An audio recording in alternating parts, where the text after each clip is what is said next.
আজকে বাবা মা তার সন্তানকে খুঁজে পেয়েছে লাশ হিসাবে। ডিএনএ টেস্ট করার পর শনাক্ত করা সম্ভব হয়েছে এটি তাদের সন্তান।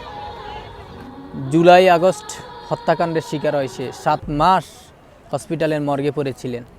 বাবা মা তার লাশ পেয়ে নিজের যেই বুকের কষ্ট, আকাশ বাতাস ভারী হয়েছে, বাবা মার যে অশ্রু, এদের এই ফিলিংস, এদের এই কষ্ট বোঝার মতো ক্ষমতা তোমাদের নাই। তোমরা সব সময় একটা দল করলে অন্ধ হয়ে যাও। সেই দল অন্যায় করে না ন্যায় করে, তার বিবেক বিবেচনা তোমাদের মধ্যে থাকে না। শুনে রাখো, এই জগতে যার সাফাই তোমরা গাইবা, সমর্থন করবা, ওই জগতে তার সাথে তোমাদের হাসর হবে।